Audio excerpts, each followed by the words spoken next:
On Veterans Day, the Barnstable Comedy Club hosted a special one-man production of The American Soldier, performed and written by Douglas Taurel. The story is based off real letters from soldiers and features characters from the American Revolution through to the war in Afghanistan. It serves to honor the sacrifices veterans and their families make for this country and to show the difficulties they faced after coming home. I started it as a project when we were heavily in the Middle East, and I was reading a lot of stories about vets coming home and struggling with PTSD or they're having financial troubles. So I wanted to do something about it. I wanted to share people what their sacrifice was and what commitment was. And it started as a kind of like a small project. I never thought it would have the legs that it has today. And most of my source material came from the New York Public Library. I would go to the New York Public Library and I would research veteran letters. And there's a plethora of books regarding veteran letters from every race, gender, color you can think of, from every war. And so I would just photocopy letters that moved me, and then I would create a pile of them.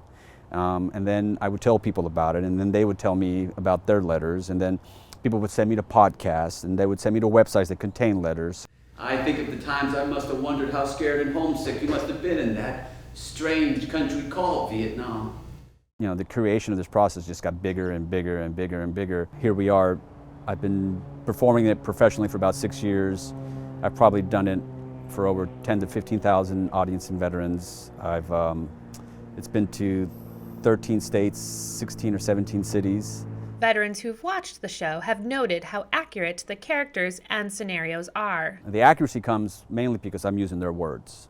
And, you know, over the time of the play, you know, I've been giving little notes by different veterans who've seen the play. Get your hands up in the air! Aye, sir! I said, get your hands down! Aye, sir! I said, get your hands up in the air! Aye, sir! Get your hands down! You know, I get letters all the time from veterans and family members who are veterans from Blue Star, Gold Star families, and they just say thank you for honoring them, because a lot of them feel that the rest of the nation has completely forgot about them, and they're not willing to really to understand what their sacrifice and commitment has been. And I think we as a society, as an American society, we should know that. We can have many differences regarding politics and beliefs and opinions, but that's, I think, one thing I think every American can believe in and can agree that, you know, men and women of every ilk, race, and color have put on the uniform to defend this country that we call America.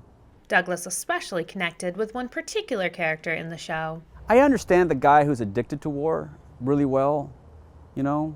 And I understand how you can be really, you can miss that adrenaline to a point where it's hard to get rid of, you know, like a drug addiction.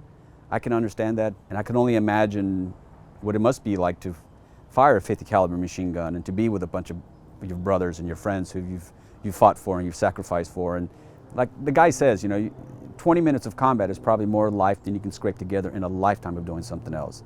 So a guy who's been in combat to go work a normal job, how do you adjust?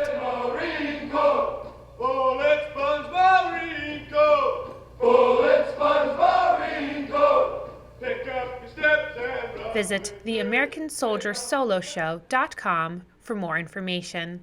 In Barnstable, for Cape Media News, I'm Emily Tullock.